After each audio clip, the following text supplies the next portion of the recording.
Tonight, we're going to explore something that rarely appears in history books, yet quietly shaped the world you live in.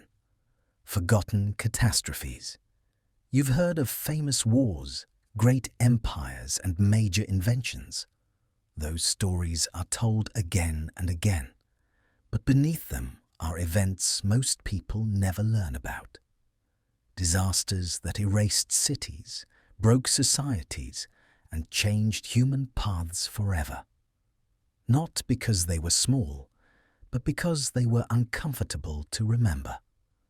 When you truly understand these moments, when you see how close humanity came to collapse more than once, it changes how you see progress, survival, and even the present day. These were not just accidents of nature or bad luck. They were turning points. And by the end of this journey, you'll understand why modern humanity looks the way it does today, and why so many of these events were quietly left behind. Before we begin, if this kind of deep exploration speaks to you, a simple like or subscribe helps more than you might think. It's a small action, but it allows these stories to reach further. Now, let's begin. Long before cities, before farming, before names for places or people, the ground itself failed. On what is now the island of Sumatra, a massive volcano did not simply erupt. It tore itself open. The mountain collapsed inward, releasing an explosion so large it reshaped the land beneath it.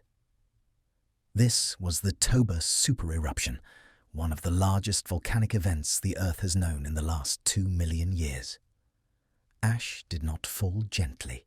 It blasted upward with gas and stone, punching through the sky. Winds carried it far beyond the island. It crossed seas. It crossed continents. Ash settled over large parts of South Asia, the Middle East, and Africa. In some places, the layer was thick enough to cover the ground completely. Forests suffocated. Rivers slowed or stopped. Lakes filled with grey dust. The air grew heavy and sharp. Breathing became harder. Sunlight weakened. The eruption did not end when the noise stopped. Its true damage came later. Fine ash stayed in the upper air, blocking sunlight for years. This caused global temperatures to drop, not slightly, sharply. The world cooled fast, far faster than plants and animals could adjust. Ice spread. Rain patterns broke. Seasons shifted without rhythm. Areas that once supported life no longer did. This sudden cooling is known as a volcanic winter. It did not affect one region. It affected nearly all of Earth. For early humans, this was a disaster with no escape. Small groups depended on local food. They followed animals. They gathered plants that grew in familiar cycles. When those cycles failed, there was nothing to replace them. Hunting became harder as animals died or moved away. Grazing lands vanished. Fruit trees stopped producing. Roots froze underground. Water sources dried or iced over. There was no stored food, no trade networks, no long-distance help. Children weakened first. Bodies grew thinner. Illness spread faster in cold, stressed groups. Older members could no longer travel far. Entire groups vanished without leaving a trace. This was not one bad year. It lasted long enough to break memory itself. Thousands of years later, scientists would uncover this moment, not through stories, but through layers of ash buried deep in the ground. The same ash layer appears across wide regions, marking a single global event. Climate records taken from ice cores show a sudden drop in temperature at the same time. Ocean samples confirm it. Lake sediments confirm it. The evidence lines up. But the most powerful clue comes from inside us. When scientists began mapping human DNA, they noticed something strange. Compared to many other species, humans show very little genetic variety. We are unusually alike. This is not what you expect from a species spread across continents. The best explanation is a genetic bottleneck, a moment when the population dropped so low that only a small number of people remained. All future humans descend from them. Some estimates suggest that after Toba, the human population may have fallen to just a few thousand, perhaps even fewer, spread across Africa and parts of Asia, isolated, fragile. At that scale, chance alone could end everything. A drought, a disease, a failed hunt. Extinction was close enough to touch. This means every human alive today is here because a small number survived the cold, dark years after Toba. Their bodies, their behaviors, their limits became the foundation for all who followed. This was not a moment of growth, it was a narrowing. Many paths ended, many traits disappeared. What remained was shaped by survival under extreme stress. Humans became cautious, mobile, dependent on cooperation. Groups learned not to rely too much on one place, not to trust stable weather, not to assume the land would always provide. These behaviors did not vanish when the climate slowly recovered. They stayed, passed down through habit and learning. Yet this event rarely appears in popular history. There are reasons for that. There are no ruins to visit, no monuments, no tools that clearly announce what happened. No leaders whose names survived, only absence. The scale of loss is hard to imagine and harder to place into simple stories. It also challenges a comforting belief that humanity rose steadily through intelligence and invention. That progress was the main force shaping us. Toba tells a different story. It says, humanity survived because it endured collapse before it ever built anything lasting. That we are here not because we were destined to succeed, but because we narrowly avoided ending. This eruption did not make humans better by design. It filtered us by chance. A single natural event reduced our species to a thin thread, and that thread held. The ash settled. The skies cleared. Temperatures slowly rose again. But the world that returned was not the same, and neither were the humans who lived in it. After the Toba eruption, the world began to heal slowly. Temperatures rose. Forests returned. Rivers flowed freely once more. Yet the respite was brief. Tens of thousands of years later, the planet faced another test, one that was quieter than an eruption, but no less devastating. This period is known as the Younger Dryas, a sudden reversal to near-glacial conditions during the late Ice Age. The shift was abrupt. In a matter of decades, large parts of the northern hemisphere cooled sharply. Ice sheets, which had been retreating, advanced again. The world grew harsher. Storms became stronger. Winter stretched longer, while summers shrank. The lands that had begun to support diverse life were suddenly difficult to live on. Early human communities felt the change immediately. Groups that had moved into fertile river valleys now found them unreliable. Crops and edible plants became scarce. Animals that had once been hunted with some predictability became migratory or died out. Hunters and gatherers had to travel farther, carrying what they could, abandoning familiar grounds. Migration patterns shifted. People moved in search of safety, warmth, and food. Paths that had been reliable for generations suddenly ended in snow or ice. Rivers that had fed settlements froze or ran low. Coastal regions that had been rich in resources offered less. Some groups returned to older, less productive lands. Others pushed into entirely new areas, testing boundaries never crossed before. The younger Dryas did not affect all regions equally. Some areas became barren, others remained marginally livable. Survival depended on flexibility. Groups that could adapt to changing food sources, that could track animals over larger distances, or that could gather a wider variety of plants had better chances. Those that clung to old strategies often perished. Food systems collapsed quickly. The plants that were reliable during warmer decades failed. Nut-bearing trees produced less. Grasses withered. Berries and roots that had fed entire populations disappeared or were buried under frost. Animals that depended on these plants vanished or moved elsewhere. Large herbivores were affected first, causing predators to struggle. Even small animals became harder to catch as their populations declined. Evidence from archaeological sites shows patterns of abandonment. Once thriving campsites were left empty, tools were carried away or buried, hearths went cold. The record speaks of dislocation, movement, and adaptation under stress.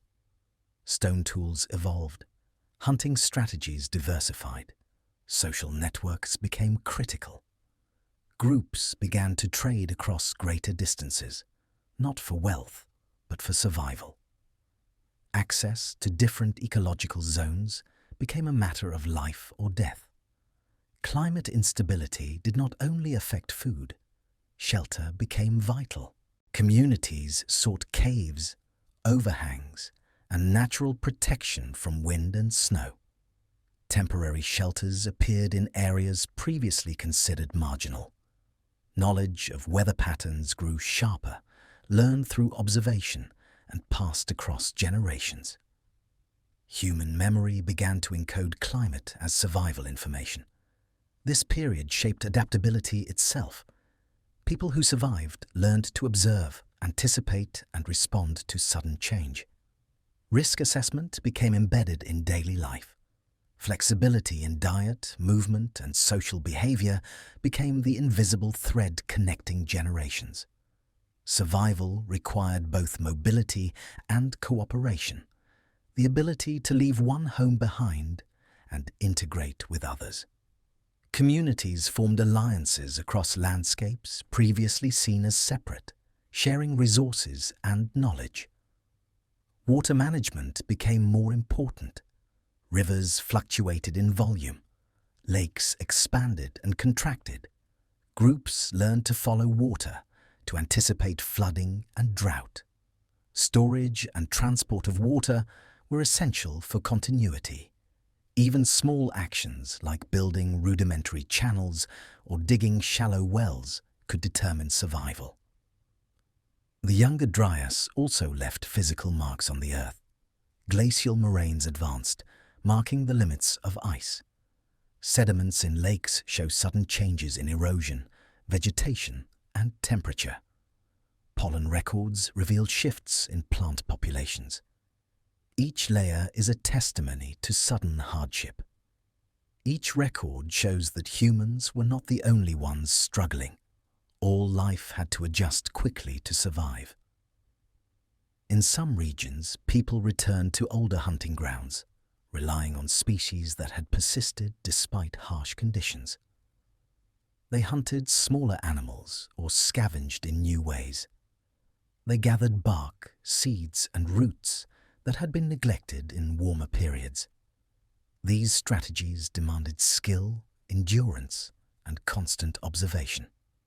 Those who mastered them survived, those who did not vanished. The younger Dryas also created a push toward innovation. Tools became more specialized. Nets, traps, and fishing equipment were refined. People developed ways to store food for longer periods. Clothing and shelter became more sophisticated to withstand the colder climate. Every adaptation was a response to the sudden stress imposed by the environment. Social structures evolved. Leadership was often determined by knowledge of the land, hunting skill, or ability to manage scarce resources. Groups that could work together had an advantage.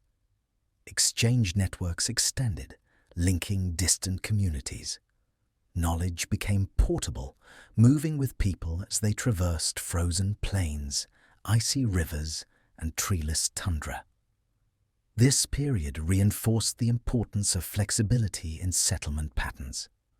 Some sites were occupied for only a few seasons, abandoned when resources depleted. Others became hubs of survival, offering a combination of shelter, water, and food. The concept of permanence shifted. People understood that stability was temporary and could vanish suddenly. Planning for change became a core human skill. Children grew up in this uncertainty. Knowledge passed down was practical. Where to find water, how to track animals, how to recognize edible plants, and how to survive storms. Risk awareness and mobility were taught early. Survival required both observation and instinct. The pressures of the younger Dryas helped shape the human mind for calculation, foresight, and adaptability. Even as the Ice Age slowly ended, its lessons lingered. Populations that had endured became more resilient. Those who had survived through movement, diversification, and cooperation had genetic and cultural advantages.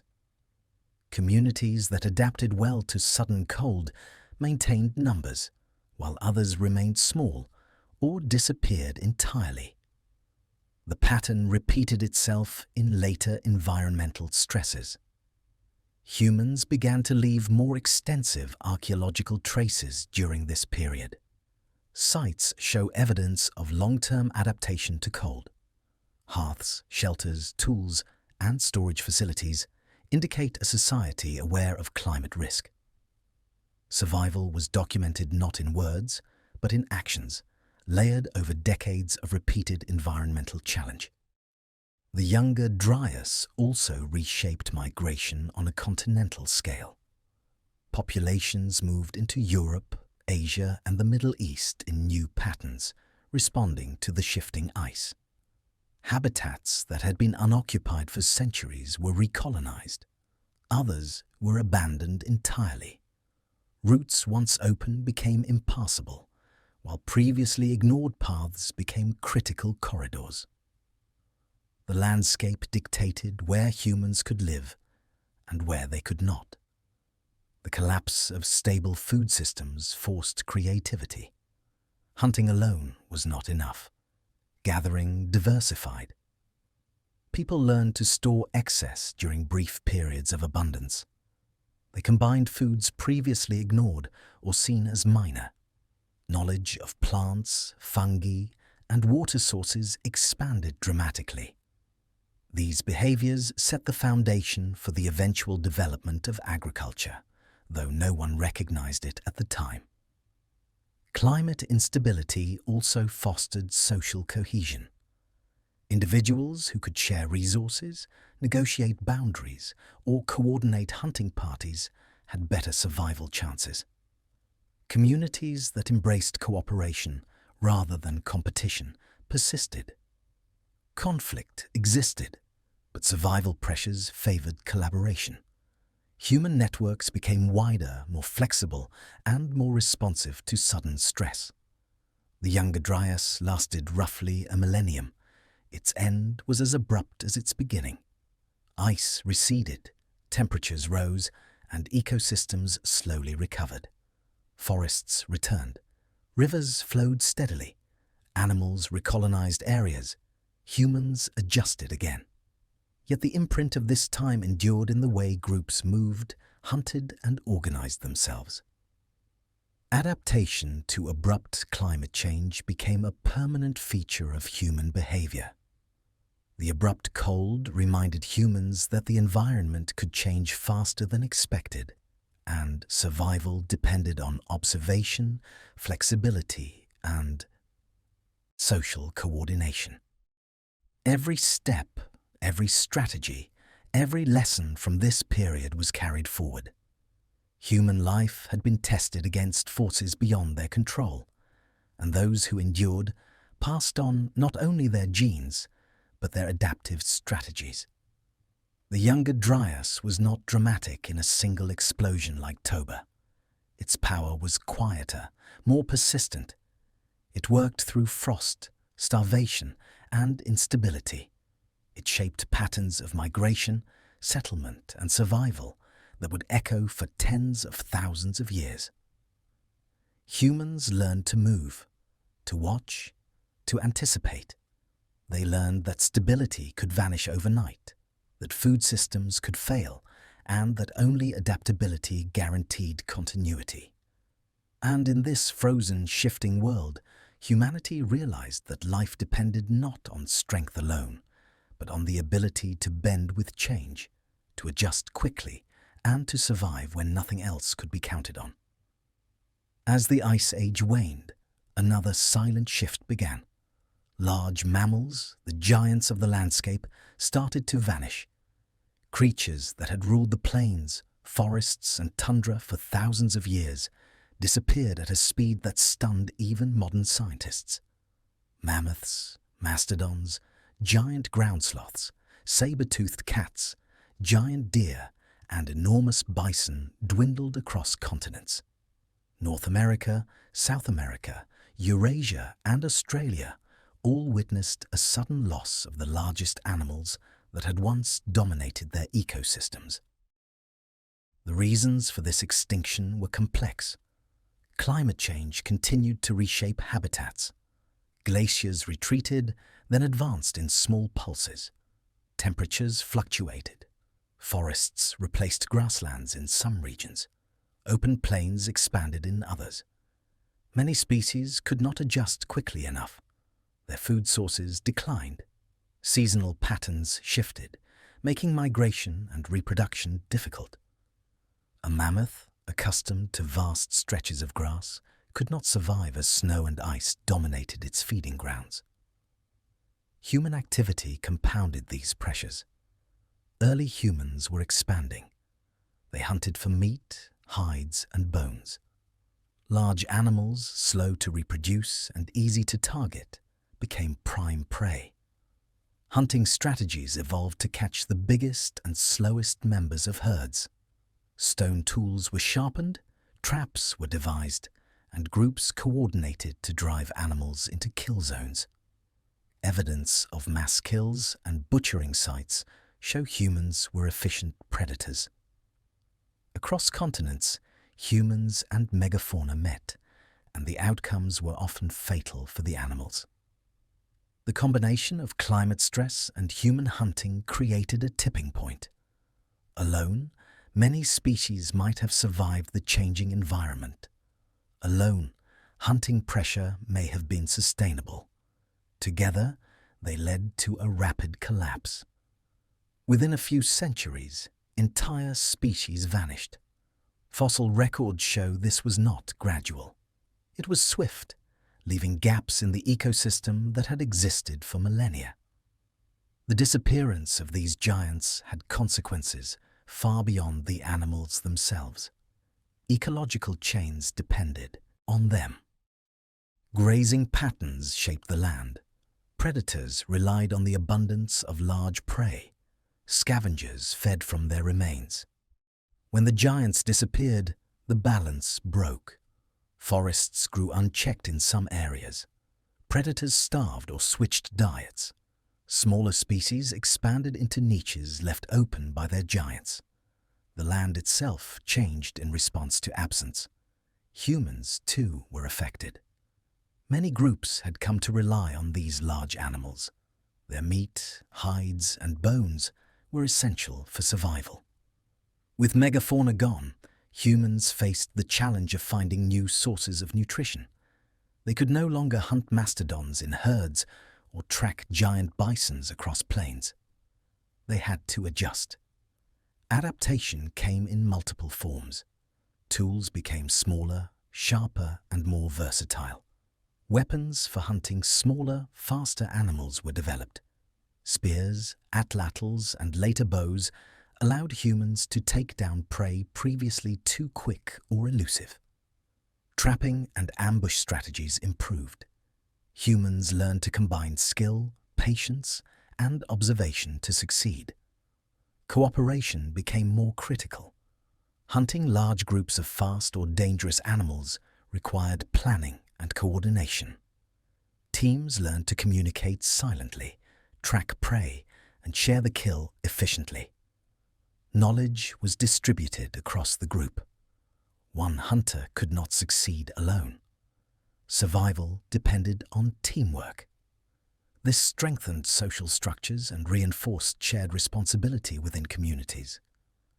Diet also shifted. People became more flexible. They gathered a wider variety of plants, roots, seeds, and fruits. They learned which small animals could be trapped or caught in rivers and lakes. Fish, birds, and even insects became important. Humans diversified food sources to reduce dependence on any single species. This period fostered resilience through variety. Evidence of these adaptations appears in the archaeological record. Smaller, more specialized tools show up at sites dating to the Megafauna collapse. Storage facilities and cooking areas indicate humans were preserving and processing new types of food. Sites reveal a transition from reliance on a few large prey species to a mixed strategy. Innovation was a survival response. Cultural knowledge expanded as well. Humans began to track animal behavior more carefully. Seasonal patterns were recorded mentally and communicated through gestures or simple marks. Communities learned the timing of migrations and breeding cycles. They observed the landscape to anticipate the movement of game. These lessons were critical to survival and passed across generations. The extinction of megafauna also forced humans to explore new regions. Groups moved into previously unoccupied lands in search of adequate food. Migration accelerated. New territories were mapped through trial and error. People learned which areas could support life year-round and which were only viable seasonally. This mobility shaped early settlement patterns for thousands of years. Ecological understanding, though unconscious, improved. Humans noticed the connections between plant growth, animal behavior, and climate. They began to understand the fragility of the food system. Adaptation was not abstract. It was embedded in daily choices: where to hunt, when to gather, what to carry, and what to leave behind. The megafauna extinction also left lasting genetic pressures. Groups that could adapt to smaller prey and diverse diets survived. Those less flexible declined or disappeared. Natural selection favored ingenuity, cooperation, and observation. Human populations that weathered this period carried traits suited for survival in unpredictable environments. Interactions with the landscape changed as well. Humans began using fire strategically, shaping plant growth to encourage desirable species or manage hunting grounds. They cleared areas for easier movement and to drive game. They modified the environment subtly to support survival without realizing the long-term ecological consequences. Social organization grew more complex. Knowledge of terrain, animal behavior, and weather became central to leadership and decision-making. Individuals skilled in observation, strategy, or tracking gained influence. Communities developed protocols for sharing resources, resolving conflicts, and planning movements. Cooperation was reinforced as a necessity rather than choice. Despite the loss of giants, life persisted. Humans learned that adaptability was more important than size or strength. They learned to observe closely, think ahead, and respond to sudden change. Their survival depended not on dominating the landscape, but on understanding it. Every choice, from diet to movement to tool-making, reflected the lessons left by the disappearance of the megafauna. The extinction of these large animals reshaped both the physical world and human culture. Landscapes looked different. Food systems shifted. Social structures evolved.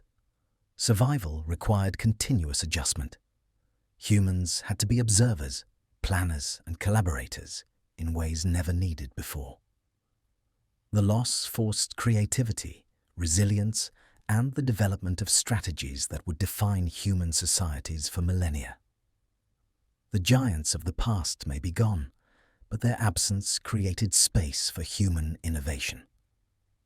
Without them, humans became more flexible, more observant, and more capable of shaping their own survival.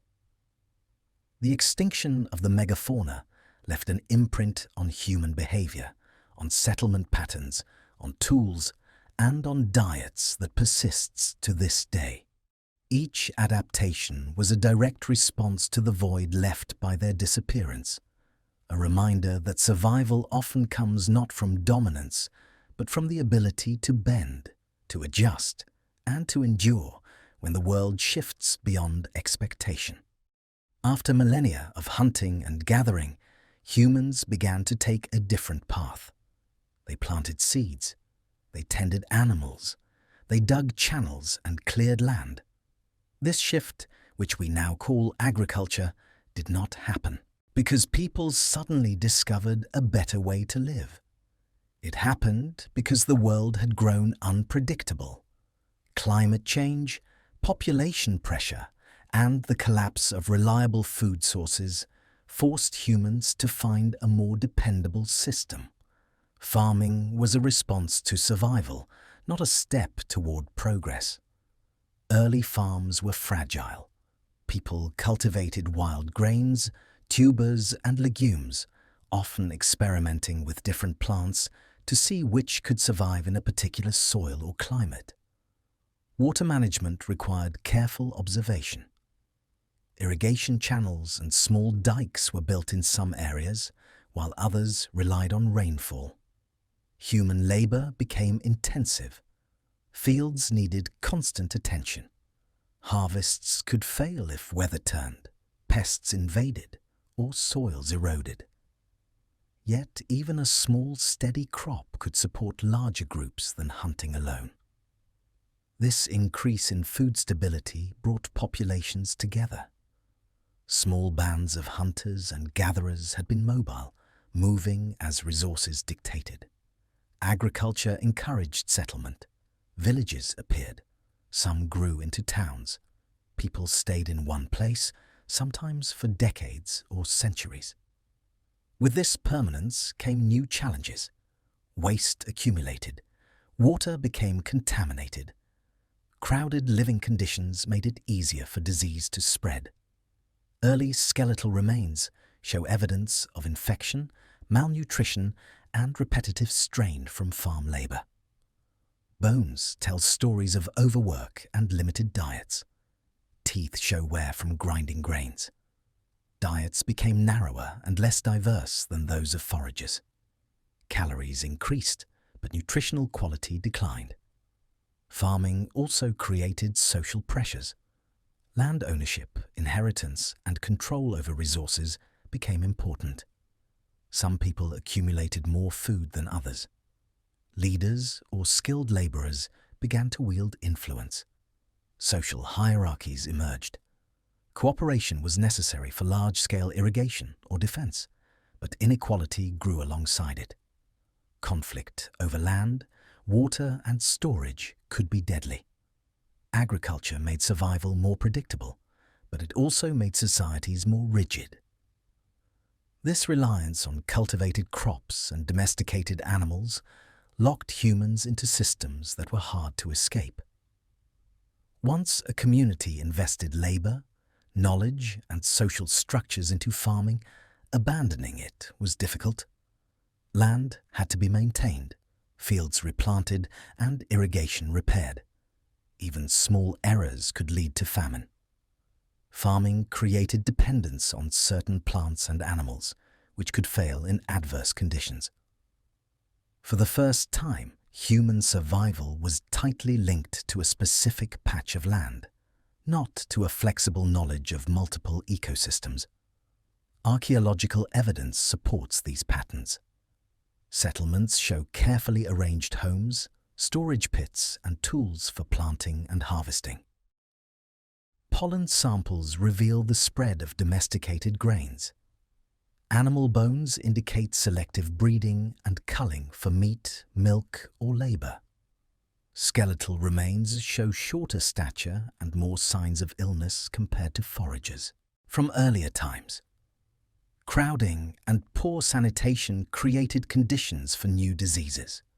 Farming communities faced epidemics previously unknown, diseases that thrived in concentrated populations. The agricultural revolution also changed human life rhythm. Daily routines were structured around planting, weeding, and harvesting. Seasonal cycles dictated work.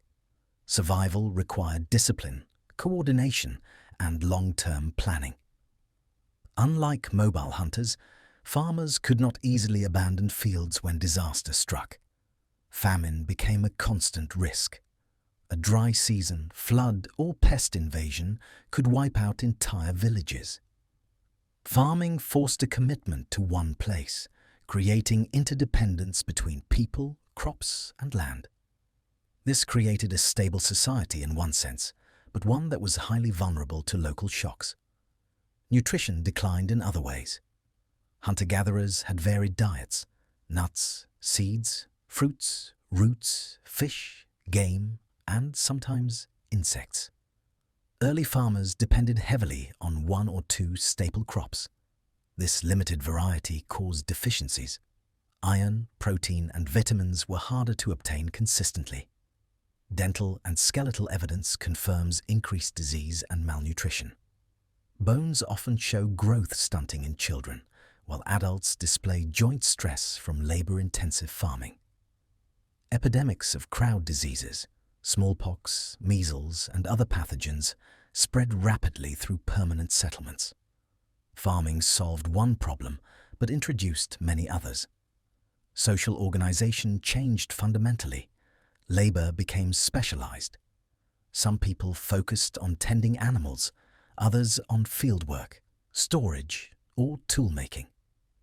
Leadership roles grew in importance, as coordinating planting, irrigation, and harvest required planning. Rules emerged to manage property, marriage, and inheritance. Conflicts over land or water intensified. Inequality became baked into the system. Early settlements often show evidence of social stratification, such as larger homes for leaders, communal storage areas, and fortifications against outside threats. Agriculture also affected the environment. Deforestation, soil depletion, and water diversion became widespread. Humans began shaping landscapes on a scale unseen before. The tools they used, hoes, digging sticks, plows, transformed the land. Irrigation changed river patterns. Terracing reshaped slopes. Even early farmers altered ecosystems to suit their needs. These changes created feedback loops. Once land was cleared and cultivated, it demanded constant maintenance, locking humans into a cycle of dependence. The shift from foraging to farming created a paradox. It allowed for population growth, permanent settlements, and eventually cities. Yet it also reduced individual health, increased vulnerability to famine and disease, and reinforced inequality. Farming was both a solution and a trap. It solved the problem of unreliable wild food, but it created new constraints. Humans became dependent on predictable cycles, which could fail catastrophically. Risk became concentrated rather than distributed. Evidence of this period is everywhere in archaeology. Villages like those in the Fertile Crescent reveal long-term investment in crops and animals.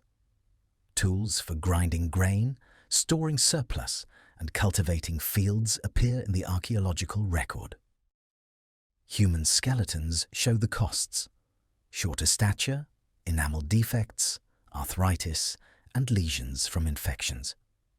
Even in distant regions, similar patterns emerge independently, suggesting that early farming developed under similar pressures across continents. Agriculture also rewrote human relationships with animals. Domesticated species like goats, sheep, cattle, and pigs were bred for work, food, or trade. Herds needed constant care. Disease passed more easily between humans and livestock. Pathogens jumped between species, leaving marks in skeletal and genetic records. Humans learned to control animals, but also became vulnerable to new infections that would shape societies for thousands of years. Settlements themselves became nodes of survival and risk. Storage of grain created both stability and danger. Food could be rationed in lean years, yet it attracted pests, predators, and raiders. Fortified enclosures, walls, and ditches appeared as a response.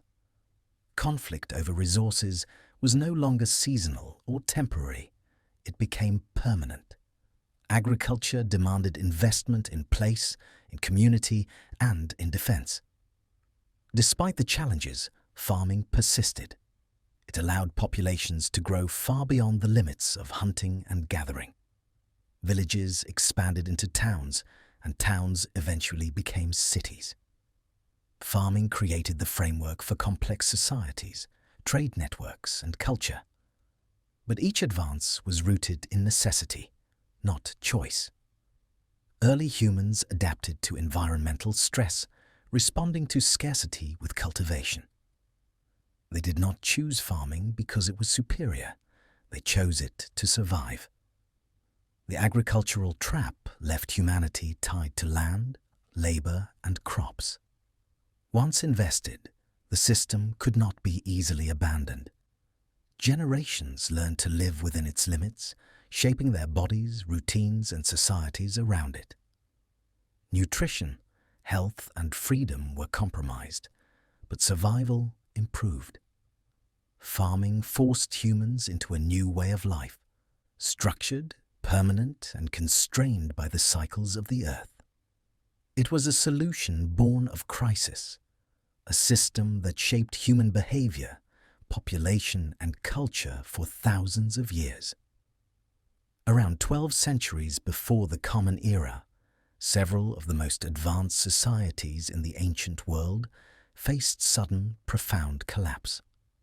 The civilizations of the Eastern Mediterranean, including the Mycenaeans in Greece, the Hittites in Anatolia, the New Kingdom in Egypt, and various city-states along the Levantine coast, all suffered rapid decline. Palaces were abandoned. Cities were burned or deserted. Trade networks that once spanned thousands of kilometers broke down. The suddenness of these events shocked later historians and archaeologists alike. The collapse was not caused by a single disaster. Climate played a role. Evidence from sediment cores, pollen samples, and isotopic analysis shows a period of severe drought across much of the Eastern Mediterranean. Rainfall diminished for decades, perhaps centuries. Crops failed. Water sources dried. Agricultural systems that had once supported dense populations no longer could. Famine followed, and food shortages forced difficult decisions. Some communities moved in search of fertile land, leaving cities half empty or completely abandoned. Migration was not orderly. It was chaotic, driven by hunger and desperation. This period also saw the breakdown of trade. Long-distance commerce had supplied raw materials, finished goods, and luxury items to multiple civilizations simultaneously. When coastal cities weakened or were destroyed, the supply chains collapsed. Copper, tin, olive oil, grain, and pottery no longer moved freely.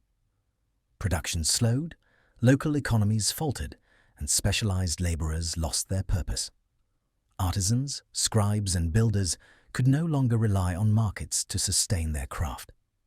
The economy, once complex and interconnected, became fragile almost overnight. Conflict intensified during this time. Populations under stress competed for resources. Armies moved not only to defend territory, but to secure food and water. Archaeological sites show evidence of destruction. Walls breached, hearths burned, bodies buried in hurried mass graves. In some areas, invaders or migrating groups may have caused widespread damage. The movement of sea peoples along the eastern Mediterranean coast is recorded in Egyptian inscriptions, though their exact origins and composition remain debated. Regardless, their appearance coincides with the collapse, suggesting human movement added to environmental stress. Writing systems, which had flourished for centuries, suffered heavily. Linear B in Greece disappeared. Hittite cuneiform faded. Administrative records vanished with the destruction of palaces and archives. Knowledge, once carefully stored in clay tablets, papyrus, and inscriptions, was lost. Without documentation, skills in administration, law, trade accounting, and construction became rare. Technologies that had supported urban life, such as large-scale irrigation, metalworking, and complex fortifications, declined. In many regions, the world became simpler, smaller, and more localized. Population patterns shifted dramatically. Cities that had held tens of thousands of people emptied. Rural populations increased in some areas as groups returned to subsistence farming. The density and specialization that had enabled civilizations to thrive disappeared. Communities became self-reliant, less connected, and more cautious. Networks of communication shrank. Diplomacy, once essential, became local and fragmented. Food scarcity and famine forced innovation and improvisation. People had to rely on smaller plots, less fertile land, and alternative crops. Herding and hunting re-emerged as essential survival strategies. Communities learned to combine older skills with whatever remained from the previous systems. Pottery and tools continued, but often at lower quality or simpler designs. Civilization had to adapt to smaller, less stable conditions. Climate analysis suggests the droughts may have been part of a larger pattern. Sea levels fluctuated, rainfall decreased, and temperatures varied sharply. Environmental pressures were compounded by human overuse of land, deforestation, and soil exhaustion. Fields that had supported dense populations were no longer reliable. The combination of human activity and natural variation created a vulnerability that civilizations could not withstand. Their fragility became apparent when disaster struck. Trade collapse amplified the effects of environmental stress. Societies that relied on imports of tin for bronze production suddenly lacked critical materials. Weapons, tools, and art production slowed. Cities dependent on imports for grain or other staples faced immediate crises. Without networks to redistribute resources, even small failures became catastrophic. Societies that appeared strong and organized could crumble in weeks or months under combined pressure. Social structures fractured as well. Palaces and central authorities, which had coordinated labor, taxation, and defense, lost power. Local elites may have competed for resources, undermining cohesion. Inequality persisted, but protection and provision by the state decreased. Communities that once benefited from complex administration were left to fend for themselves. Evidence from abandoned settlements shows signs of disorder: hastily fortified homes, broken tools, and incomplete construction. The loss of literacy and specialized knowledge had long-term consequences. Skills that required apprenticeship or documentation were difficult to transmit. Metalworking techniques, architectural methods, and administrative practices were simplified or lost entirely. Some knowledge survived in small pockets, transmitted orally or through craft traditions, but the scale and sophistication of previous civilizations were reduced. Recovery required generations. Archaeological evidence shows variability in the collapse. Some areas were completely abandoned. Others continued in a diminished state. Some city-states recovered partially, but none regained the full complexity of their earlier peak for centuries. This unevenness illustrates the fragility of interconnected systems. One weak link, a failed crop, or disrupted trade route could propagate failure widely. The Bronze Age collapse highlights a critical lesson. Advanced societies, no matter how sophisticated, can be vulnerable to combined pressures of climate, resource scarcity, and social stress. Cities, palaces, armies, and bureaucracies offer strength under normal conditions, but they amplify risk when disruption occurs. The more complex a society, the more it depends on stability. Fragility grows with specialization, trade reliance, and population density. This pattern, seen in the ancient Mediterranean, echoes throughout history. Even after the collapse, survivors retained some advantages. Knowledge of agriculture, metalworking, and navigation persisted in fragments. Oral traditions preserved history and experience. Communities that survived learned to adapt to uncertainty, balance risk, and diversify resources. Yet the scale of loss was immense. Writing, technology, and infrastructure vanished almost entirely in some regions. The world became smaller, simpler, and less interconnected. Civilization had to start again, piece by piece. The Bronze Age collapse is a reminder that even societies with monumental architecture, armies, and literacy are not immune to environmental and social shocks. Drought, famine, migration, and trade breakdowns can unravel the strongest networks. Knowledge can disappear, leaving humanity to rebuild from smaller, less organized foundations. The apparent strength of advanced civilizations hides their deep vulnerability. This period also illustrates the interplay between environment and society. Climate alone may not have destroyed civilizations, and humans alone did not topple cities. The collapse emerged from the combination. Drought and famine stressed populations, while migration and conflict amplified instability. Trade networks, administrative systems, and military strength could not compensate for simultaneous pressure on multiple fronts. Societies that seemed powerful were fragile beneath the surface. Ultimately, the Bronze Age collapse teaches that progress is not guaranteed. Cities, technologies, and trade can flourish, then fail when conditions shift. Human resilience is tested not by quiet times of abundance, but by moments of combined crisis. These collapses shaped the trajectory of history, forcing humans to relearn lessons of adaptation, cooperation, and survival in the face of sudden, overwhelming change. Long before medicine existed, disease was already shaping human life. Illness traveled silently, leaving no written record, but leaving marks on bodies and populations.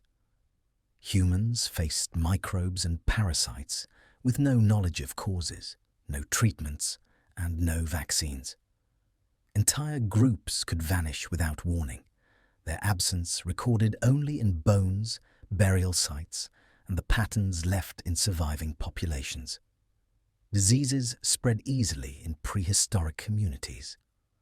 Small bands of humans moving together and sharing food and water carried infections between individuals. Mobility helped survival, but it also allowed pathogens to travel. When humans settled in villages after the advent of agriculture, the situation intensified. Close quarters and shared resources created perfect conditions for outbreaks. Water became contaminated, waste accumulated, parasites multiplied. People who had survived hunting and gathering now faced a new kind of danger. The domestication of animals brought another layer of risk. Goats, sheep, cattle, pigs, and chickens carried microbes that were harmless to them but deadly to humans. Zoonotic diseases jumped the species barrier. Smallpox, influenza, tuberculosis, and other pathogens likely originated in animals long before they were recognized. The more humans interacted with domesticated species, the more opportunities disease had to adapt to human hosts.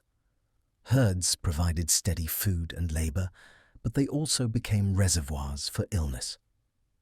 Prehistoric pandemics often left no trace in historical records because writing did not yet exist. Archaeologists rely on skeletal remains, settlement patterns, and burial evidence to infer their impact. Marks on bones indicate chronic infection. Rapid changes in population density or the sudden abandonment of villages suggest deadly outbreaks. Ancient DNA from teeth and bones reveals pathogens that affected humans thousands of years ago. These studies show that disease has been a constant companion, shaping survival long before written accounts appeared. Population crashes from disease were severe. Small communities could be wiped out entirely. Birth rates slowed, mortality spiked, and social structures were disrupted. Survivors often faced secondary crises: loss of labor, famine due to failed agriculture, and weakened defense against predators or hostile groups. These effects could ripple across generations, reducing genetic diversity and altering human behavior. The spread of pathogens was influenced by social behavior. People learned to avoid contaminated water or certain animals instinctively. Migrations, seasonal movement, and social isolation often mitigated exposure, even if the reasoning behind these behaviors was not understood. Groups that practiced cautious interaction, separated the sick, or avoided overcrowding survived more often.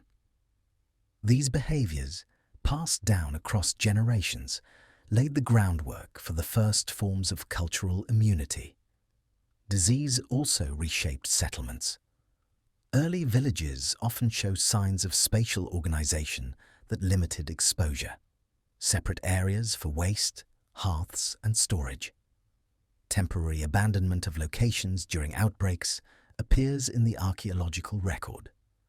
Communities adapted their behavior based on experience, learning which practices reduced infection, even without understanding germs. These adaptations were subtle but powerful, influencing group survival and social cohesion. Immunity developed gradually over generations. Surviving populations carried genetic markers indicating resistance to specific pathogens. Individuals with stronger immune responses were more likely to live and reproduce. This natural selection strengthened human resilience. Over centuries, exposure to repeated pathogens shaped population genetics, affecting responses to disease even millennia later. Trade and migration, while essential for survival, also spread disease across wider areas. As people moved to new regions, they carried pathogens with them. Small epidemics could become larger, affecting multiple communities. Ancient trade routes linked distant groups, allowing microbes to travel farther than any individual human could. This movement amplified the impact of pandemics, making local outbreaks into regional crises. Zoonotic disease after domestication also influenced diet and animal husbandry. People observed which animals were safe to handle and which were riskier. Herding practices, separation of sick animals, and careful slaughter became instinctual over time. Knowledge about animals and disease evolved alongside agriculture, shaping human-animal interactions and survival strategies. Even prehistoric humans responded to signs of illness. Burial practices sometimes suggest attempts to isolate the sick or protect the group. Skeletons indicate careful handling of individuals who may have suffered long-term disease. Cultural practices, rituals, and taboos likely emerged to reduce risk, enforce social norms, and maintain group cohesion. Survival depended not just on individual health, but on community awareness and response. Population structure changed under repeated pandemics. Groups became more flexible, moving when local conditions deteriorated. Migration and dispersal were forms of avoidance and adaptation. Communities that survived developed tighter social networks, cooperation, and shared knowledge about hazards.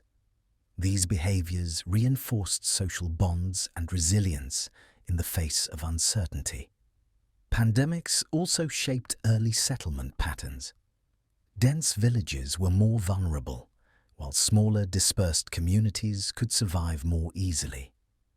Humans learned, without understanding pathogens, that mobility and spacing were protective. These lessons influenced the layout of villages, the timing of seasonal movement, and the selection of sites for habitation. The landscape itself became part of disease management. Over centuries, humans accumulated both genetic and cultural defenses. Survivors carried immune adaptations that protected against certain diseases. Groups learned patterns of behavior that reduced exposure. Rituals, taboos, and social norms evolved to enforce practices that improved survival. Knowledge was embedded in daily life, transmitted through teaching and observation. The impact of prehistoric disease cannot be overstated. Entire populations were shaped by mortality and survival pressures. Communities that adapted successfully passed on traits, behaviors, and social strategies to future generations. Even without written records, disease influenced the trajectory of human development. Who survived, who migrated, how societies were organized, and which cultural practices endured. Pandemics, before recorded medicine, were invisible forces. They did not leave monuments. They did not appear in chronicles. Yet they determined the survival of species, communities, and civilizations. Humans learned, slowly and painfully, that life was fragile, that disease could strike unpredictably, and that cooperation, observation, and adaptation were essential. In the silent struggle against invisible enemies, early humans shaped not only their bodies, but their societies. Immunity was not just a biological feature, it became social, cultural, and behavioral. The rhythms of daily life, migration, settlement, and interaction were all tuned by the pressures of disease. Populations that endured inherited lessons that would echo through millennia, forming a foundation for later responses to pathogens, for medicine, and for public health, long before these concepts existed. Even the Roman Empire, often seen as unshakable, faced forces far beyond human control. Climate during the first few centuries of the Common Era was unstable. Periods of warmth alternated with cooler, wetter intervals. Rainfall patterns shifted unpredictably, affecting crops and pastures. Grain shortages appeared in years that had previously produced abundance. Rivers that had once supported trade slowed or flooded. These subtle shifts created stress in a civilization that depended on consistent agricultural output and long supply lines. The Antonine Plague, beginning around 165 CE, struck amid this environmental stress. Likely smallpox or measles, the disease moved swiftly through dense populations. Armies carried it across Europe and the Mediterranean, from battlefields to cities. Urban centers, with their crowded streets and aqueduct-fed water systems, amplified transmission. Mortality was high, with estimates suggesting that perhaps a quarter of the population perished. Survivors faced not only grief, but shortages of labor to maintain farms, roads, and trade networks. The economy faltered.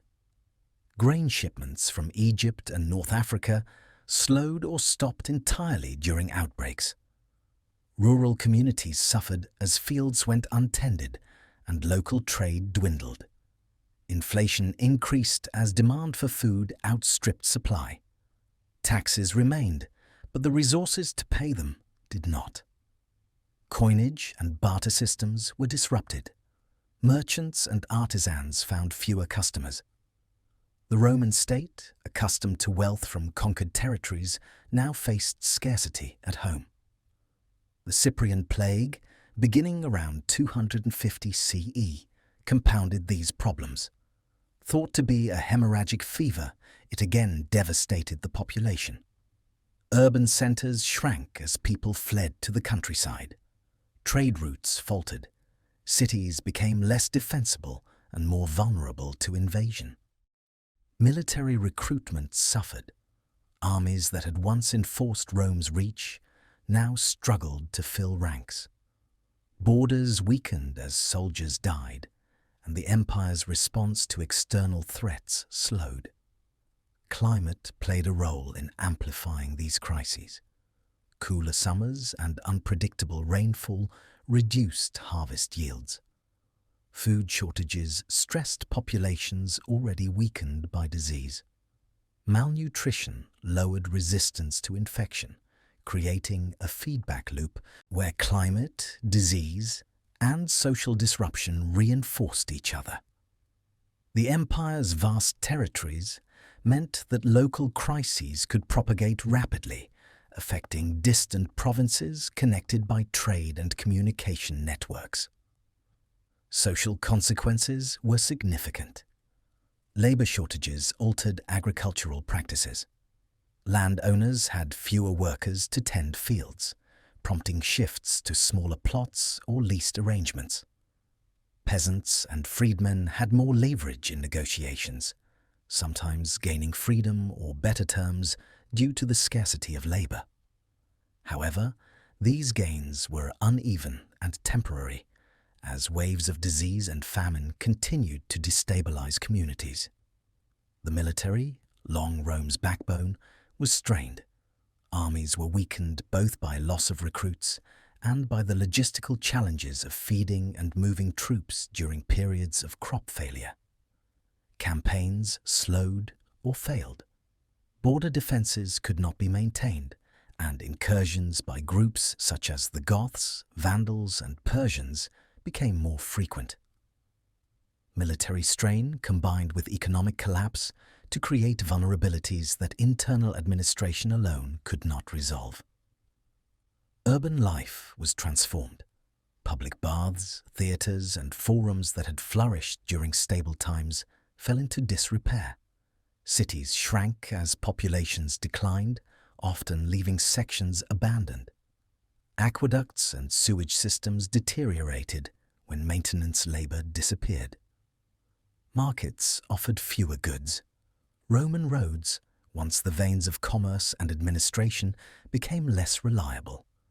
Social and civic infrastructure faltered under the combined pressure of plague, climate, and economic strain. The empire's rulers faced impossible choices. Policies to redistribute grain or secure borders became increasingly difficult. Relief efforts could not reach all who needed them. Local authorities acted independently, sometimes in contradiction to imperial edicts. Corruption and inefficiency increased, partly as a response to overwhelming circumstances. The system that had managed an empire of millions became brittle under ecological stress. Historians have noted that Rome's decline was not solely political or military. Environmental pressures, the combination of climate instability, disease, and resource limitation were critical factors. Provinces weakened not just by conquest, but by poor harvests and plagues. Populations that had once been the engine of labor and taxation shrank. The fabric of society stretched thin, and when it broke, political structures followed. Archaeological evidence confirms the connection between climate and societal stress. Pollen cores indicate shifts in agriculture, from cereals to more resilient crops or to pastures for livestock. Soil records show erosion and reduced fertility in some regions. Settlement patterns reflect depopulation. Towns contracted, rural sites were abandoned, and fortifications were repaired selectively. Material culture shows signs of adaptation to scarcity, such as smaller houses and reduced luxury goods. Plagues had lasting impacts on immunity and social behavior. Communities that survived experienced generational effects. Fewer individuals, altered population structure, and increased caution regarding travel and contact. Disease-shaped migration patterns, with some populations moving to less dense regions or abandoning traditional centers. Immunity became a selective factor, and social structures were reshaped around survival rather than civic display. Economic networks that had linked distant provinces became unreliable. Local production replaced long-distance trade where possible. Commodities that had circulated widely were no longer guaranteed. This fragmentation increased vulnerability to subsequent crises. The empire's reliance on interconnected systems proved to be a weakness when multiple stressors coincided. By the time of the late 3rd century, Rome was a shadow of its earlier stability. The combination of plagues, climate variability, food shortages, labor decline, and military pressure created a society under continuous stress. Political change, civil war, and invasions became symptoms of a deeper ecological and demographic fragility. The empire's collapse in the West was not sudden. It was the culmination of centuries of compounded environmental, social, and biological pressure. The Roman example demonstrates that even powerful civilizations are dependent on ecological stability. Disease and climate cannot be contained by armies or laws. When environmental conditions shift and pathogens spread, social, economic, and military systems are exposed. The rise and fall of Rome was as much a story of nature's influence as human ambition. Plagues and climate change did not simply weaken the empire, they transformed it. Labor, taxation, military capacity, urban life, and social hierarchy were all altered in response to ecological stress. Rome's decline was gradual, yet unstoppable, revealing that human ingenuity has limits when faced with planetary forces. The patterns of survival, adaptation, and failure during this period offer lessons that resonate across history. Societies may seem invincible, yet underlying ecological vulnerability can undermine even the greatest empires. By the mid-14th century, a new force emerged that would reshape Europe, Asia, and the Middle East. Yersinia pestis, the bacterium responsible for the Black Death, moved silently along trade routes. Ships, caravans, and merchant networks carried infected rats and fleas across continents. Ports and cities, crowded and bustling with commerce, became hotspots for infection. The disease travelled faster than armies, faster than any government could respond, and it struck without warning. Symptoms appeared quickly. High fevers, swollen lymph nodes, and dark blotches signalled the infection. People died within days. Communities were overwhelmed. Cemeteries overflowed. Ordinary life was disrupted as fear spread faster than the disease itself. Neighbours abandoned neighbours. Skilled workers vanished. Entire villages were depopulated. Within 3 years, roughly a third of Europe's population had perished, though some regions suffered even higher mortality. The disease was not confined to Europe. Trade routes connected the continent with Asia, the Middle East, and North Africa. Cities from Cairo to Venice experienced waves of infection. Caravan routes through the Silk Road carried Yersinia pestis to distant markets. Maritime trade along the Mediterranean and the North Sea spread the pathogen to port towns. The global economy of the time, reliant on movement of goods and people, became a vector for mortality. Labour shortages changed the economy in ways historians still study. With so many peasants and workers gone, survivors found themselves in higher demand. Wages rose. Landowners struggled to maintain estates. Agriculture contracted in some regions, while others adapted with new techniques or crops. Communities reorganized labor, sometimes granting freedoms previously unavailable. The balance of power shifted subtly from elite to commoner, altering long-standing social hierarchies. Urban life was transformed. Trade slowed and then restarted with new priorities. Markets recovered in some cities, but patterns changed. Artisans found fewer apprentices, but gained greater leverage. Guilds adapted to maintain standards with reduced numbers. Production remained lower than before the plague, but efficiency improved in some sectors. These shifts laid the groundwork for modern economic principles: supply, demand, and the relationship between labor and value began to take new form. Famine and disease reinforced each other. Malnutrition weakened immune systems, making populations more vulnerable to infection. Poor harvests from previous decades combined with the plague to create crisis. The interconnection between agriculture, population density, and disease became evident. Settlements that had once supported thousands now housed a fraction. Fields lay fallow, towns shrank, roads deteriorated, and trade networks fractured. Survival required adaptation at every level. Social structures were pressured to change. Traditional authority, based on birth, wealth, or position, faced new challenges. Labourers could negotiate for better terms. Peasants sometimes abandoned feudal obligations. Religious institutions attempted to maintain order, but even clergy were not immune to plague.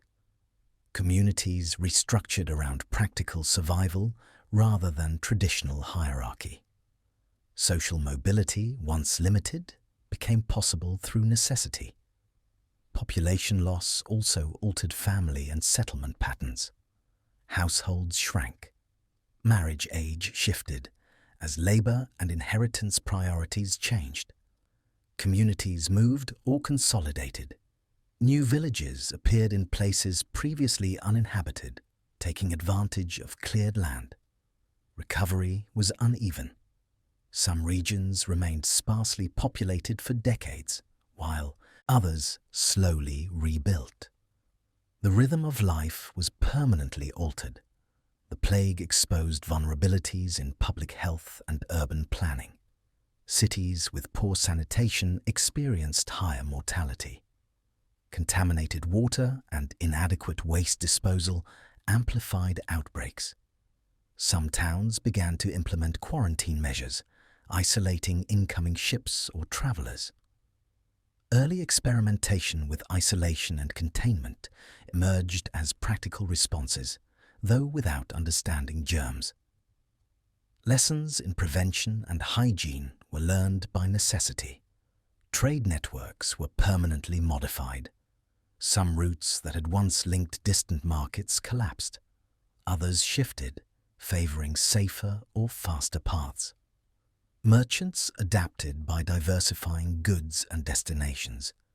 Insurance, credit systems, and contractual agreements slowly evolved to manage risk in a world where sudden population loss could devastate commerce. Economic structures that would later underpin modern trade and finance began to emerge from these adaptations. The Black Death also influenced technological innovation. Labor shortages encouraged mechanization where possible. Watermills and windmills were adapted to reduce reliance on human labor. Agricultural tools evolved for efficiency. New crop rotations and field management techniques appeared to sustain production with fewer workers.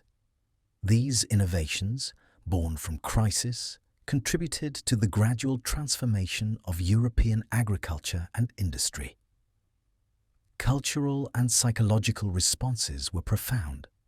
Art, literature, and religious expression reflected awareness of mortality and the fragility of life. Communities memorialized the dead, adjusted rituals, and reinterpreted social norms. The collective trauma shaped future attitudes toward health, work, and community. Survival required both practical adaptation and psychological resilience. The global reach of the plague illustrates how interconnected the medieval world had become. Pathogens traveled faster than armies, faster than policy, and faster than individual decision-making. Human movement, through trade, migration, and warfare, amplified the effects. Yet the disaster also catalyzed change. Systems of labor, economy, and social organization evolved as a direct consequence of population collapse. By the end of the initial wave, societies had been forced to confront a new reality. Fewer people, altered labor relations, disrupted trade, and the constant presence of disease required adaptation. Survivors inherited a world both diminished and changed, with new opportunities emerging from loss. Social mobility, economic experimentation, and innovation became more feasible in a world where survival demanded flexibility. The Black Death reshaped not only demographics, but the trajectory of human systems. Economic principles that relied on scarcity, labor value, and supply-demand dynamics gained practical relevance.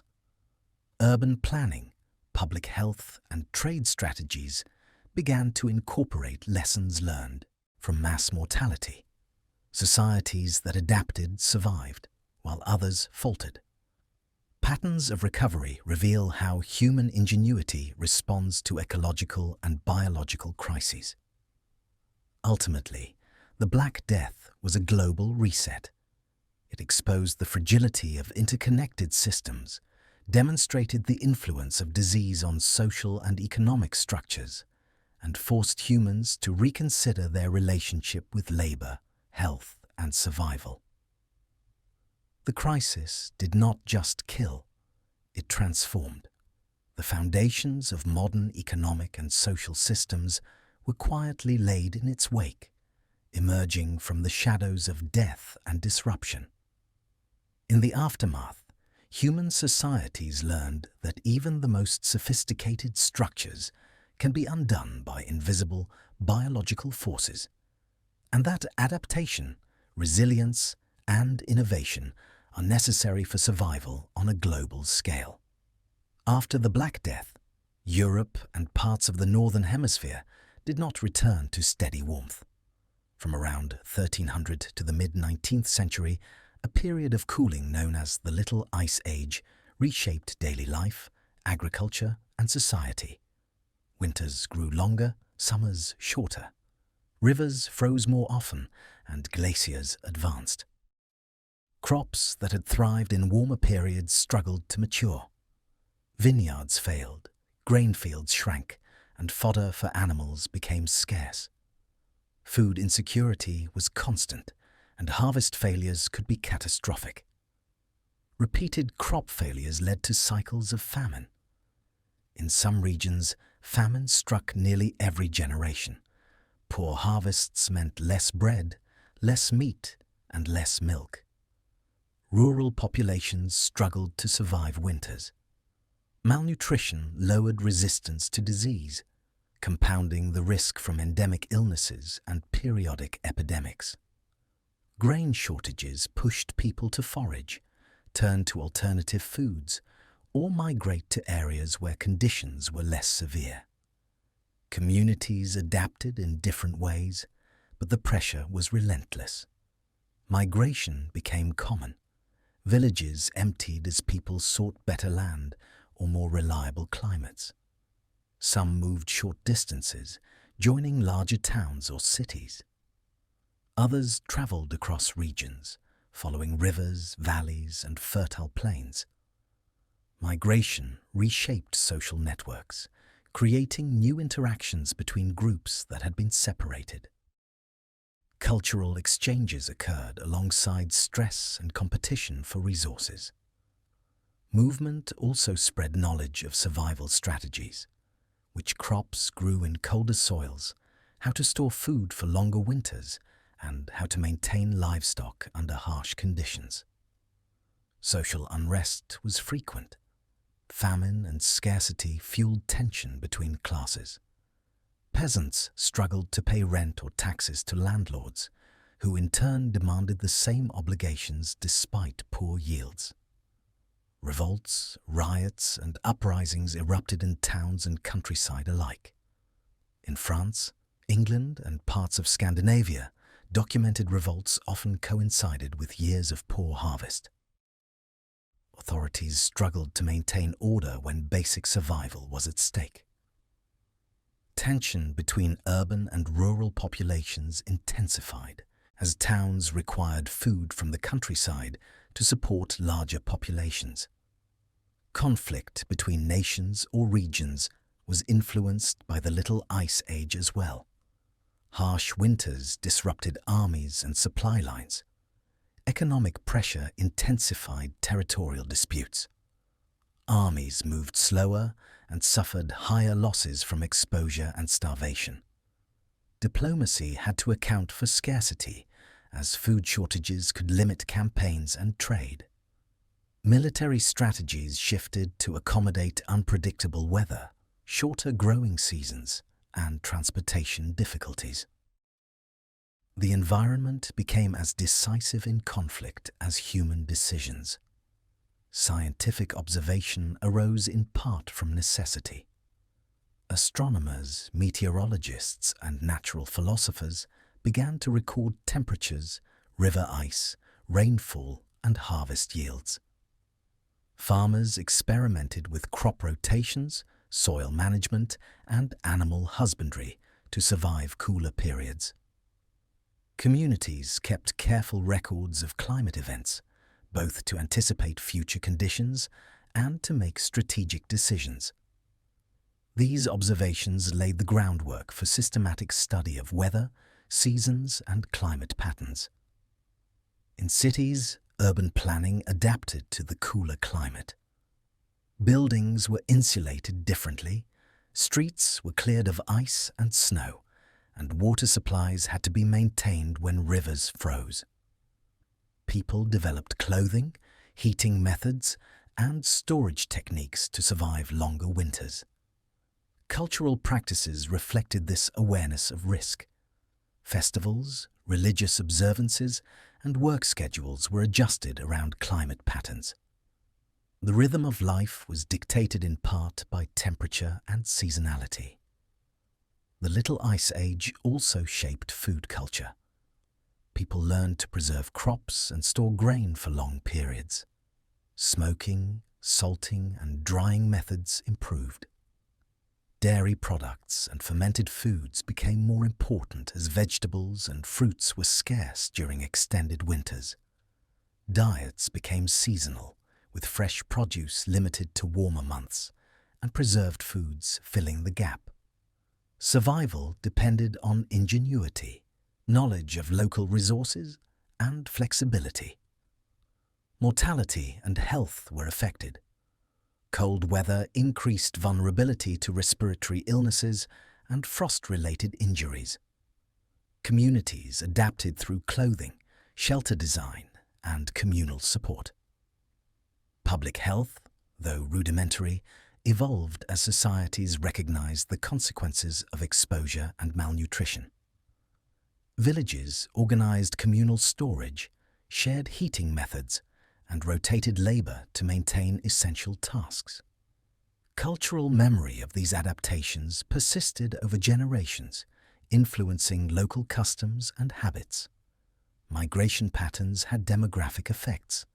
Some regions depopulated while others absorbed newcomers. Cultural blending occurred alongside survival. Knowledge, agricultural techniques, and survival strategies traveled with people. Societies that could adapt to climatic stress thrived. Those that could not declined or disappeared. The Little Ice Age thus shaped not only physical survival, but also social networks, skill distribution, and cultural resilience. Economic systems were strained. Market fluctuations intensified as crops failed, and trade routes were disrupted by frozen rivers, snowbound roads, or disrupted shipping. Prices of grain and essential goods became volatile. Communities learned to store surplus, barter, and diversify sources. Wealth and power sometimes shifted toward those who controlled food, transport, or storage. Economic behavior, risk management, and resource allocation were shaped by climate pressures over centuries. Fear of climate became embedded in culture. Art, literature, and folklore reflect awareness of harsh winters, failed harvests, and the consequences of environmental unpredictability. Stories emphasized the fragility of human life in the face of forces beyond control. Seasonal rituals, prayers, and festivals often had dual purposes: religious devotion and practical acknowledgement of environmental risk. Climate anxiety, born from centuries of recurring stress, influenced social norms and expectations. Local and regional governance adapted slowly. Authorities managed relief for famine, allocated grain, and sometimes organized migration or resettlement. Communities experimented with cooperative approaches to survive winters: shared barns, communal mills, and coordinated labor efforts. Knowledge of climate patterns, local ecology, and sustainable practices became vital for leadership decisions. Governance was challenged by the need to act effectively under repeated environmental stress. Technological innovation responded to climate pressures. Water wheels and windmills were adapted for colder conditions. Agricultural tools were modified for hard or frozen soils. Irrigation and drainage systems were improved to manage unpredictable rainfall. Livestock management evolved to protect animals during harsh winters. Every innovation was driven by necessity. Survival required adaptation in tools, techniques, and timing.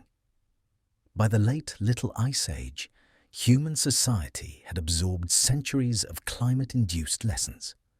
Agriculture, settlement patterns, economic behavior, social norms, and cultural practices had all been reshaped by long-term cooling.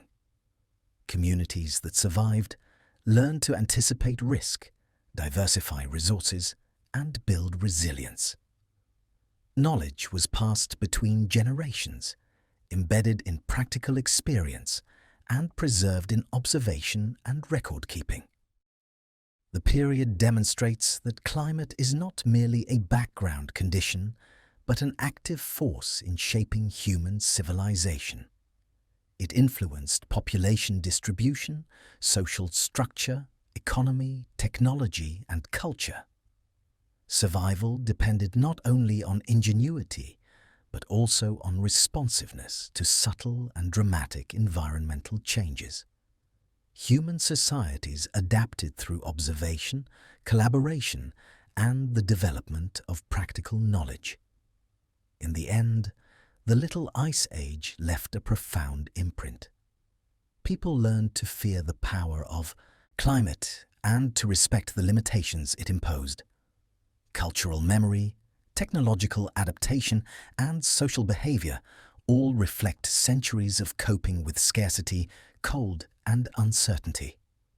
Communities became more cautious, more organized, and more flexible. The Little Ice Age did not simply cool the planet. It reshaped human society, embedding climate awareness into daily life, governance, and cultural consciousness in ways that would influence generations to come. As humanity moved into the modern era, the lessons of past catastrophes continued to shape decisions, often unconsciously. Industrialization emerged not solely from invention, but from pressure. The need to produce more, move faster, and sustain larger populations. Coal, oil, and later natural gas became the engines of change. Fossil fuels offered unprecedented energy, supporting factories, transport, and urban growth. The reliance on these concentrated resources allowed humans to overcome limits imposed by climate, famine, and disease, at least temporarily. Cities expanded rapidly. Urban centers grew taller and denser, drawing workers from the countryside. People moved in search of employment and security, concentrating labor where industrial production demanded it. Crowded housing, poor sanitation, and polluted water systems created fertile ground for disease. Cholera, typhoid, and influenza spread easily in narrow streets and tenements. Medical science was just beginning to understand the link between hygiene, sanitation, and illness. But knowledge lagged behind population pressures. Epidemics reminded cities that survival in numbers carried risk. Energy production itself reshaped landscapes. Forests were cut for fuel and construction. Rivers were diverted and coal mines scarred the earth. Air became filled with smoke and soot, sometimes blocking sunlight for days. The environmental consequences of industrial energy were delayed, but inevitable.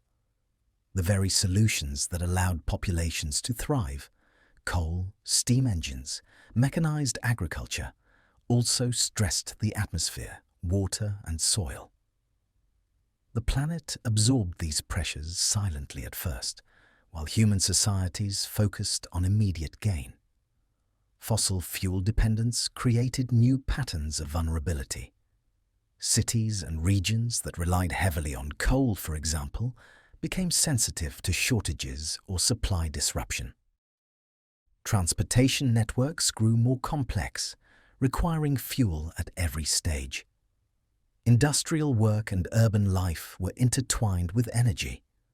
A failure in one part of the system could ripple outward, affecting food, production, and public health. Industrialization, in many ways, created a new type of systemic risk, building on the ecological fragility learned from previous crises. Workers faced new dangers. Factory conditions were harsh, with long hours, exposure to machinery, and poor ventilation. Urban sanitation lagged behind population growth. Waterborne and airborne diseases spread rapidly. Families were often crowded into single rooms. Nutrition improved compared to famine periods, but protein and fresh produce were not always adequate. Life expectancy remained lower in cities than in rural areas. The combination of industrial labor, urban density, and environmental stress created a modern parallel to earlier disasters, but with speed and scale unprecedented in human history. The environmental impact extended beyond cities. Rivers were polluted with industrial waste, altering aquatic ecosystems. Soil fertility was sometimes reduced through deforestation and chemical use. Forests and wetlands, which had acted as buffers during climate and ecological crises, were replaced with farmland or urban infrastructure. The planet's ability to absorb shocks decreased. Human activity created conditions for new disasters, even as it solved old ones, illustrating a repeating pattern. Solutions to one problem often became the source of the next. Energy efficiency became a focus, but only partially mitigated risk. Steam engines, mechanized looms, and rail networks expanded production, but also accelerated consumption of resources. Mines deepened, oil fields were exploited, and coal fields exhausted faster than nature could replenish them. The immediate benefit of rapid industrial growth came with delayed consequences: atmospheric pollution, soil degradation, and habitat loss.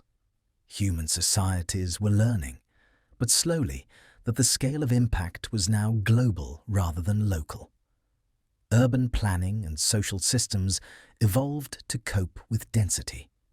Sewage systems, water treatment, and public health initiatives gradually reduced epidemic risk. Hospitals were built, sanitation departments established, and regulatory frameworks emerged. Yet these measures were always reactive, responding to crises that arose from the very processes designed to prevent famine and scarcity. Industrialization solved immediate problems of energy, food, and production, but the new challenges required continuous vigilance and adaptation. Industrialization also reshaped labor and social hierarchy. New opportunities emerged in cities, but the gap between wealth and poverty often widened. Families relied on multiple wage earners to survive.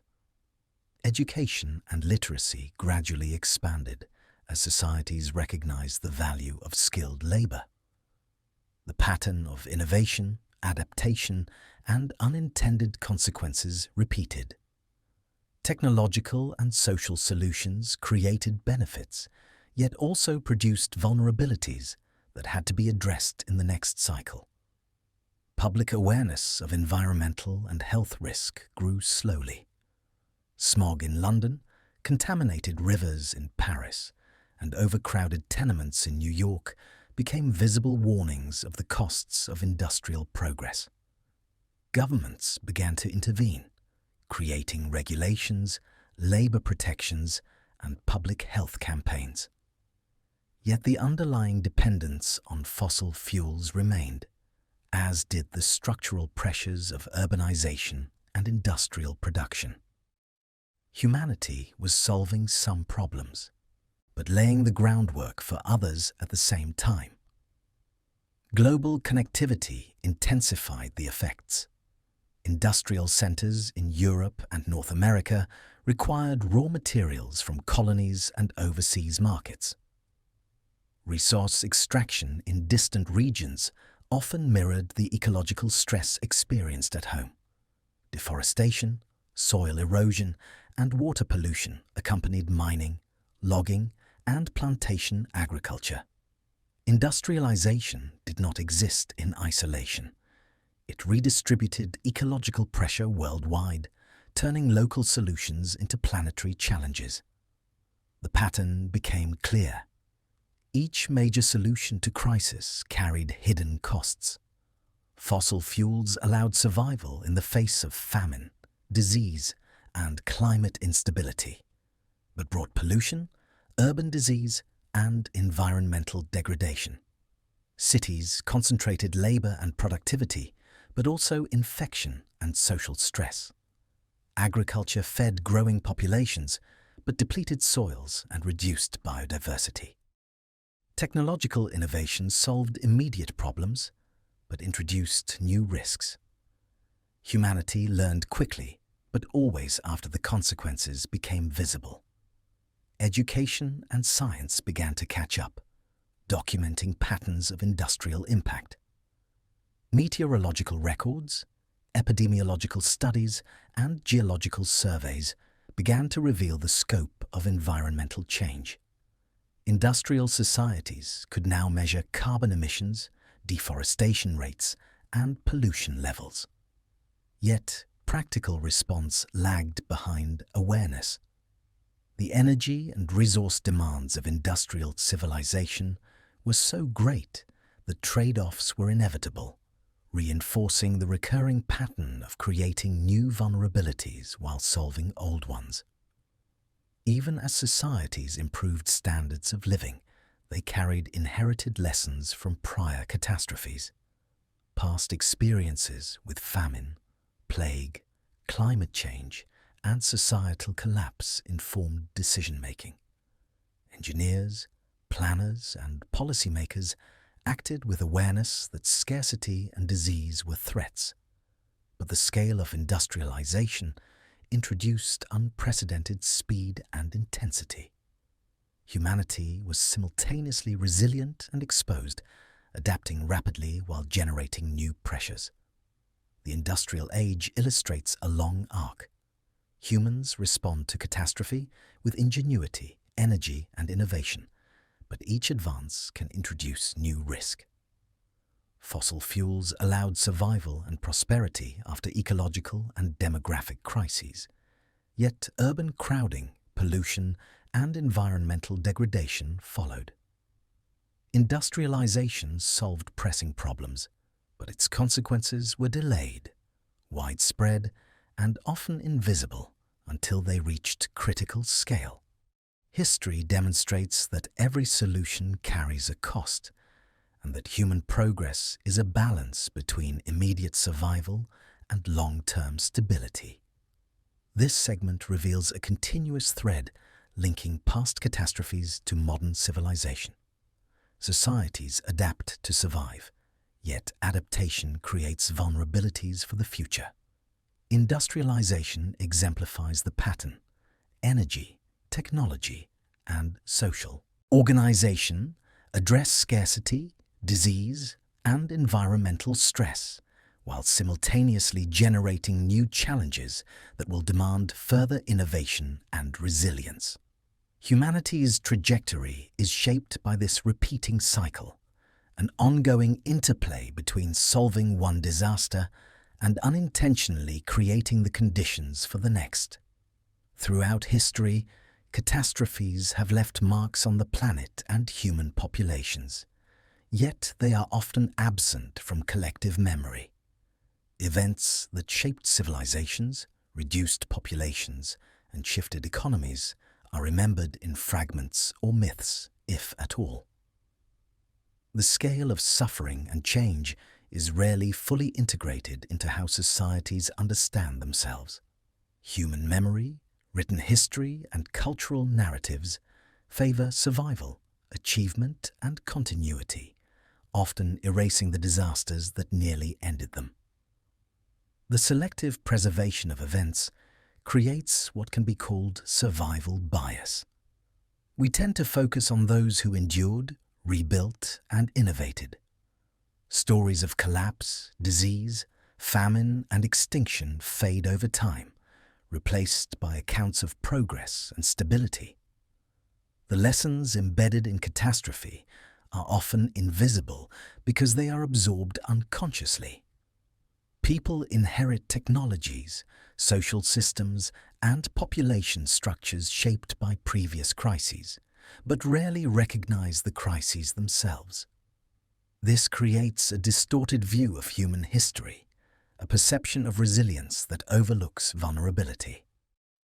Memory erasure is reinforced by cultural priorities. Histories glorify kings, armies, and discoveries. They highlight wars won, territories conquered, and technologies invented. Catastrophes are treated as background noise, obstacles overcome rather than defining forces. Yet these forces often dictated which society survived, which collapsed, and which transformed. The pattern is consistent. Human achievement is built upon repeated recovery from disaster, but the disasters themselves are minimized in stories and education. Modern humanity repeats this pattern. We acknowledge past crises superficially.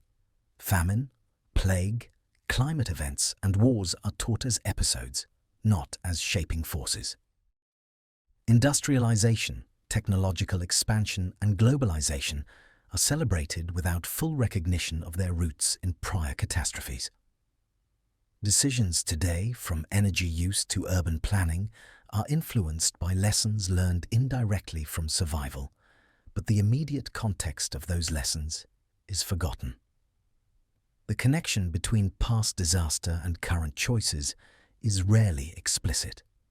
Scientific and historical records reveal the magnitude of this pattern. Geological evidence shows climate swings, volcanic events, and mass extinctions. Archaeological findings document settlement abandonment, population bottlenecks, and shifts in social structure.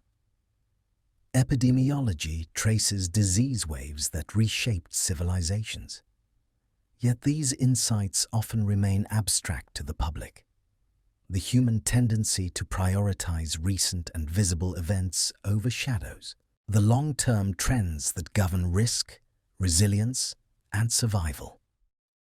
The disconnect between awareness and action is stark. Even when the consequences of past catastrophes are known, societies fail to internalize the full implications. Urban density, industrial reliance on fossil fuels, and global trade networks all introduce systemic vulnerabilities. Pandemics, climate change, and ecological stress continue to pose threats that mirror the forces that once nearly collapsed civilizations. The lessons of history are present but under-recognized, offering guidance that is too often ignored until crises arrive. Survival bias creates a false sense of security. We see the world as more stable than it is because we inhabit the outcomes of past recoveries. Systems, technologies, and social structures appear robust because they exist now, but they persist only because previous crises eliminated fragile patterns. Each generation inherits stability without fully understanding the precariousness that produced it. This misperception fosters complacency and underestimation of ongoing risk. Disaster also leaves cultural and psychological traces. Fear, ritual, and social norms reflect centuries of coping with scarcity, disease, and environmental stress. Religious practices, taboos, and communal behaviors often encode adaptive responses. Yet, as societies advance, these behaviors may seem arbitrary or outdated. Modern populations rarely recognize that underlying these cultural patterns are lessons from events that nearly erased ancestors. The past persists invisibly in memory, behavior, and inherited systems. Current vulnerabilities echo past crises. Climate change mirrors the effects of ice ages and abrupt weather shifts. Global pandemics remind us of prehistoric disease patterns. Industrial dependence on finite resources reflects the same energy pressures that followed earlier environmental stress. Each modern risk has a precedent in history, yet these precedents are obscured by the focus on progress. Humanity's tendency to forget disasters, combined with optimism and technological faith, leaves blind spots that repeat old mistakes. The erasure of catastrophe is reinforced by the scale and complexity of modern life. Industrial societies operate on interdependent systems: food production, energy, finance, and health. Failures in one area can cascade globally. Because everyday life is buffered from these connections, the magnitude of risk is invisible until a crisis occurs. This mirrors past patterns where survivors remember outcomes, but not the process, leading to a perception that disasters were anomalies rather than integral forces shaping society. Understanding the invisible hand of catastrophe requires looking beyond narrative history. Records of climate, disease, and population shifts show that human progress has always been a response to stress. Innovations in agriculture, urban planning, medicine, and industry emerge in reaction to limitations imposed by environment, biology, and social systems. These solutions bring temporary relief, but introduce new risks, continuing a cycle that humanity experiences but rarely perceives in its entirety. The unresolved risks of today are the legacy of this cycle. Environmental degradation, climate instability, and disease emergence echo the forces that once threatened extinction or societal collapse. Despite technological power, humanity remains subject to natural, biological, and ecological constraints. Recognition of past catastrophes could inform policy, preparedness, and cultural behavior. Yet the lessons are subtle, requiring deliberate attention to evidence rather than inherited narrative. By observing the patterns, it becomes clear that survival has always been selective. Those who adapt, cooperate, and innovate endure. Those who fail disappear, leaving gaps in memory. This selection process shapes not only genetic inheritance, but also cultural practices, technological adoption, and societal structure. Modern humanity lives on the outcomes of this invisible filtering, yet rarely appreciates the depth of its consequences. The history of catastrophes teaches that human systems, no matter how sophisticated, are vulnerable. Energy reliance, trade, agriculture, urban concentration, and technology all respond to immediate pressures while creating delayed risks. Each era solves one problem while generating another, repeating cycles seen across millennia. Acknowledging this pattern requires humility. Human ingenuity is immense, but not limitless, and the forces that shaped survival before remain active today. Finally, the pattern humanity avoids seeing is the link between past catastrophe and present vulnerability. The consequences of disease, climate change, famine, and environmental disruption echo through centuries. Survival is not guaranteed. Technological progress does not eliminate risk, it reshapes it. Human memory privileges success, obscures failure, and ignores the invisible forces that have shaped society. Recognizing these patterns allows understanding of both history and the fragile present, yet it is uncomfortable to confront. The cycles of disaster and adaptation are ongoing. Humanity has survived volcanoes, ice ages, plagues, famines, and social collapse. Each recovery demonstrates resilience, yet each also lays the groundwork for future vulnerability. Modern civilization, vast and interconnected, exists on the cumulative outcomes of these hidden catastrophes. Systems appear stable, but their stability is inherited rather than assured. The past warns that even the most advanced societies can falter if the lessons of catastrophe remain unheeded. Awareness of this hidden pattern is rare. Most focus on invention, conquest, or progress, missing the subtle guidance offered by prior crises. Recognizing that every advance may carry unseen consequences is difficult but necessary. History, when read through the lens of catastrophe, reveals the repeated dynamic.